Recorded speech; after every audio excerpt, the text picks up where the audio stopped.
Welcome to the deep dive. Today we're getting straight into something really critical.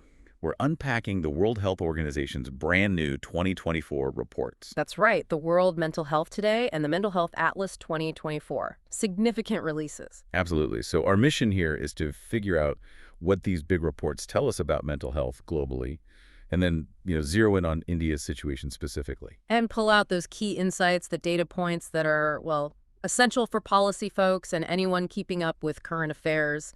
Exam relevant, really. Exactly. Okay, first things first. Let's get on the same page. What is mental health? How does the WHO define it?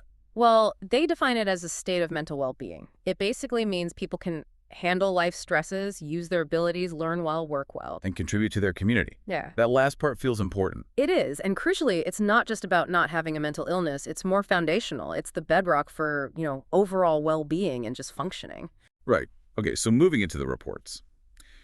What really jumped out at me, and I think will hit you too, is just the scale, the sheer numbers. Yeah, it's pretty staggering. Over 1 billion people globally living with mental health disorders. 1 billion. And it's not static. Between 2011 and 2021, that number grew faster than the global population. Mm-hmm. Pushing the prevalence up to 13.6% globally, that's almost a whole percent increase in a decade. Which conditions are most common, does the report specify? It does. And what's quite interesting here is the concentration. Anxiety and depressive disorders, they make up over 2/3 of all mental health conditions reported in 2021. 2/3. Wow. That really highlights how widespread issues like anxiety and depression are becoming. Definitely. Often tied to, societal pressures, economic stress, all sorts of things manifesting emotionally. And what about who is most affected? Are there demographic trends? Yes, some clear patterns. Younger adults, specifically the 20 to 29 age group, they saw the biggest jump in prevalence since 2011, about 1.8%. That's significant. And gender differences. Some variation there, too. Things like ADHD, autism spectrum disorders tend to affect males more often, females, more often anxiety, depressive, and eating disorders. Okay, so different conditions, different patterns. Right. And age of onset varies too. Anxiety often shows up earlier, while depressive disorders tend to become more common after 40, peaking between 50 and 69. This leads us to a really difficult topic, suicide. What do the reports say there? It's stark. Suicide accounts for 1 in every 100 deaths globally. 1 in 100. That translates to, what was the number? An estimated 727,000 deaths in 2021 alone. And tragically, for every death, there are likely 20 or more attempts. And it's the leading cause of death for young people across all contexts.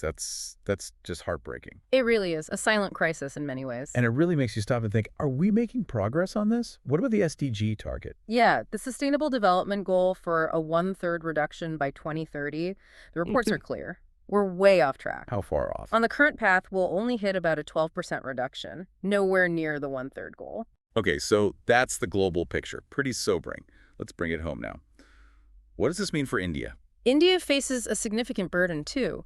The data shows 2,443 DALYs, that's disability-adjusted life years per 100,000 people. DALYs. That's basically years lost to ill health or early death, right? Yeah. A measure of the overall burden. Exactly. And the age-adjusted suicide rate in India is high at 21.1 per 100,000. These aren't just numbers. They represent real public health challenges. And the economic cost. I remember seeing a huge figure. Massive. An estimated loss of $1.03 trillion for India between 2012 and 2030, just due to mental health conditions. $1 trillion.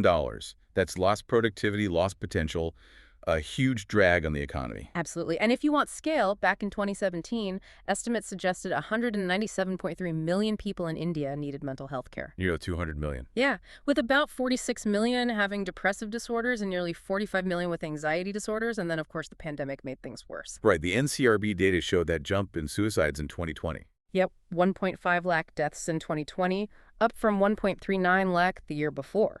External crises definitely amplify these issues. And it hits businesses too, doesn't it? I saw a Deloitte estimate. You did. About $14 billion annually lost by Indian companies. Things like absenteeism, people leaving jobs.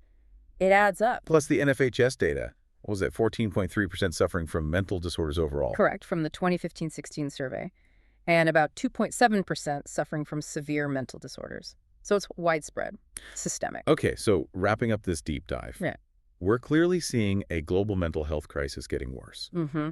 And India is facing a particularly heavy burden with these really high economic and social It costs. just screams for urgent action, doesn't it? It really does. Comprehensive policy action is needed, not just talking points, but real strategies, both globally and especially within India. So the final thought for you, our listener. Mental health isn't some individual sideline issue. It's truly foundational to our societies, our economies. The big question is, how will nations, including India, turn these alarming numbers into effective action before that 2030 deadline arrives?